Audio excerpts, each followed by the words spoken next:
Hello guys, welcome to Aniswift TV. We left off with Emilico and Sean talking on the roof.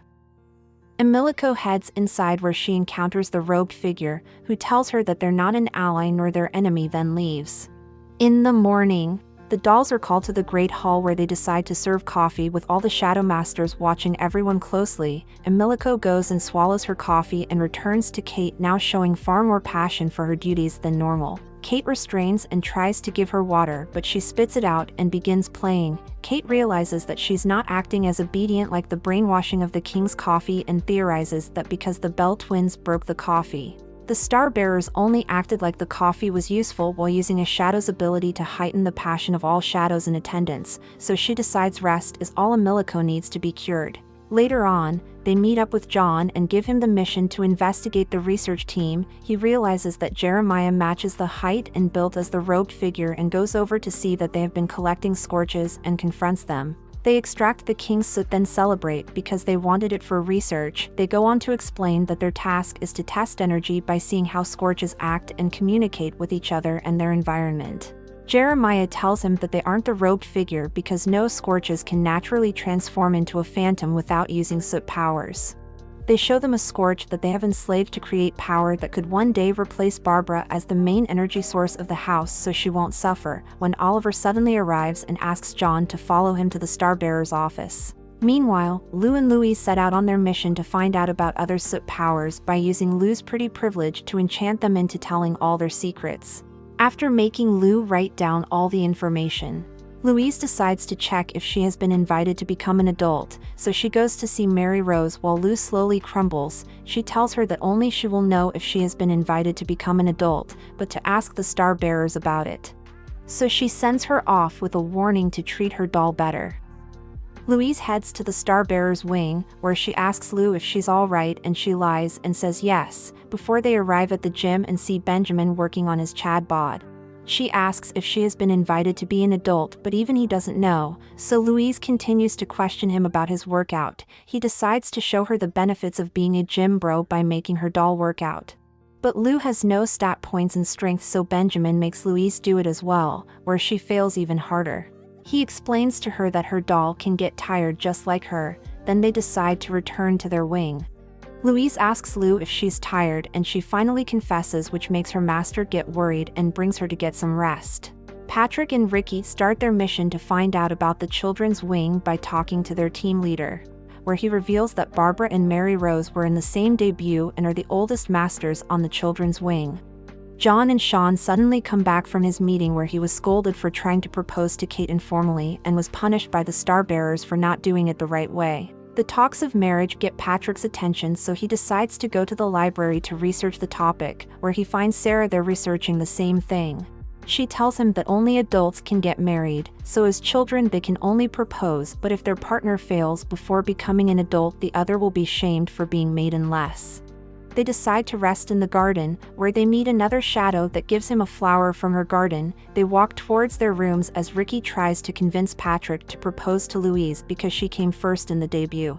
When they suddenly run into each other, Kate turns the corner as well, causing him to get nervous. He reveals to himself that he has fallen in love with Emilico, but decides that he will hide his feelings because he doesn't want to disappoint Ricky.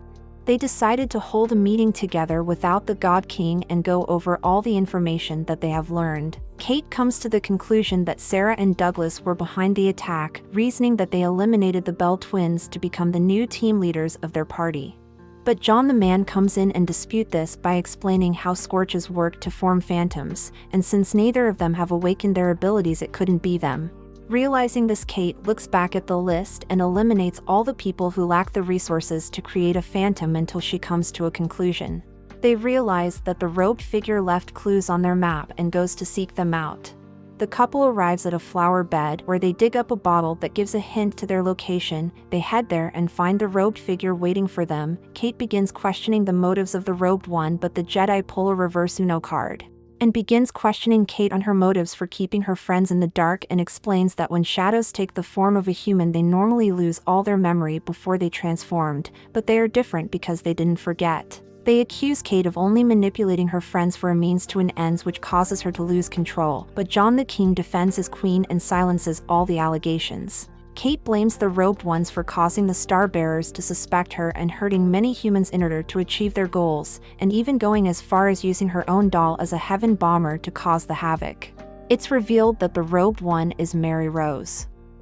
She takes off her Jedi robe and congratulates them for figuring it out. Then she reveals that her soot power is to control scorches. Rosemary also comes from the shadows, revealing that they planned all this together so they wouldn't be forced to become an adult and fuse into one body, by destroying the human soul before taking the shell as the new Shadow's vessel. Mary Rose says that she plotted all this to find allies to fight against the Shadow House, but when they got an adult invitation she made Rosemary sick to buy time to find an escape route, but beyond the door there was a giant cliff with no escape. Mary Rose refuses to destroy her doll's soul so she can be whole, as Rosemary tells Emilico to take care of the rest of their team when she goes away and apologizes to them. Scorches starts attacking the dolls as Mary Rose begins controlling them. They seems to be too much, so Kate and John decides to run away until they reach into the open with their enemies chasing close behind. They lead their enemies into a trap which destroys all the Scorches. Kate declares her victory, but Mary Rose throws a scorch at her that pulls her off the edge, but John comes in clutch to save her. Kate realizes that Mary Rose's power is to absorb and control any soot, as she takes the Great John's punch and turns it into a giant phantom formed by the god Soot to ride over the waterway. The king graces the floor with his presence because of overexhaustion, but his queen helps him up and they escape. Kate begins to wonder how far apart are the children's powers from adults. As Edwards walks the halls wondering why Rosemary got sick so soon after being invited, he deduces that she has been lowering her scores for years to avoid becoming an adult in the first place because she wanted to stay in the children's wing. They go and checks on the box that shadows go in to merge with humans, and see a cocoon containing a failed fusion which he claims will be Mary Rose's fate. The Scorches continue to chase the couple, so they decide to head towards the mansion for help. As John explains, their backup plan was to make their dolls drink water beforehand so they won't get soot sickness from Scorches, so they awaken and rushes to find their shadow masters. They eat some bread to regain the stamina lost from using their ability, then starts back running until the pair arrive at a dead end while the Scorches surround them. The Great John hands are rated E for everything, but the Scorches are too dense, so they decide to jump into the water where they are safe, and begins walking towards the fountain so they can escape. Emilico and Sean searches for their master where they find a secret message from Kate which they use to try and figure out where they're going. Meanwhile, Kate uses herself as a decoy to gather all the Scorches in one place so the king can boom them. But a phantom suddenly forms and grabs them as Mary Rose comes forth to reveal that since she can sense where the Scorches are located, she knew their plan and was waiting for them. She begins an evil villain monologue, but John suddenly appears from behind to punch the fountain and destroy the phantom as it's revealed that the dolls and shadows swapped clothes and did a racist. They capture Mary Rose as Kate praises Emilico for figuring out the message so they could meet up and plan before confronting their enemy, while John breathes water inside the fountain before being saved by Sean.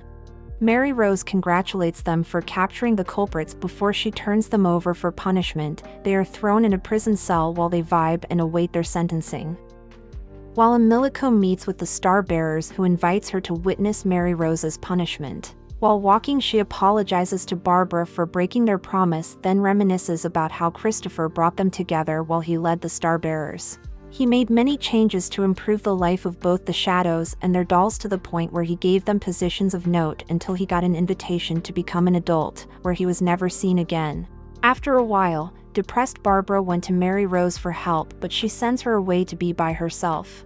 While walking, Barbara begins to lose control, so Barbie goes over to cheer her up, which resulted in her being hurt. They meet with the former leader of the children's wing, who tells them that they will never be an adult until Barbie's face is fully healed, so he gives her the leader of Star Bearers position instead. Barbara begins to change and gets more aggressive to maintain control over the children wing so she can get promoted and be reunited with Christopher. They meet with Edward and hand over Mary Rose into his custody, where they begin to walk together. She begins to remember the day she told Christopher and his shadow Anthony about the truth of the house. Then they started plotting against the Shadow King by changing the rules a little at a time to benefit them. But one day he received an invitation and left, when suddenly Anthony returned to her room in a panic, where he reveals to her that shadows become adults by fusing. But when Christopher learned the truth, he sent himself to heaven. Shortly after Barbara came by, but Mary Rose couldn't bring herself to say the truth, so she sent her away. They cross into the adult wing where Mary Rose converts a hidden shipment of soot to form a giant phantom and breaks through the wall and grab Edward, but he uses his power to immobilize them and shatters the phantom. He begins to do a villain monologue, but Mary Rose and Rosemary refuse to become a fusion and takes a leap of faith to reunite in heaven. Kate returns to her room to find a robed figure waiting for her. The robed figure praises her for overcoming all adversities so far, but warns her that at her current power she cannot beat Edward. Kate deduces that he is Christopher's doll, Anthony, and he reveals himself and begins congratulating her for using her power to catch Mary Rose at the bottom of the cliff to try and save her life. Kate asks him how he managed to hide for so long, but he tells her that he can only reveal his secrets if she becomes his student and walks around a corner to disappear without a trace. The next day, all the children are assembled in the Great Hall, where Barbara shuffles around the teams because many dolls were lost. Isabel and Belle come back into the wing after being cleared of her crimes, but the other twin isn't present because she have gone to a better place. They put Emilico in charge of her own team as thanks for solving the case of the robed figure, which pleases Kate because they're one step closer to being star bearers. The next day, Emilico wakes up late and rushes to her team. She goes to see Belle, who appears to be traumatized from her punishment and losing her sister, so Emilico decides to wake up early in the morning and clean with the strength of 10 men, so Belle can have some time to recover from her PTSD. She brings her gifts to slowly cheer her up, but one day Mia confronts her and requests that Emilico tells Barbara to dispose of Belle because she seems to be a broken doll. At the team leaders meeting, Barbie scolds Emilico for not functioning as a team even though they finish their cleaning each day and ask if Belle is broken. Emilico denies it and receive a tummy tuck. But Emilico is AG, so she still stands up to Barbara and tells her that Belle is working for both her and her sister's shadow masters, so she's tired, then declares that she will never again lose a team member. That will be all for today. Like the video if you liked the video, subscribe for more. Thanks for watching and remember to stay Swifty.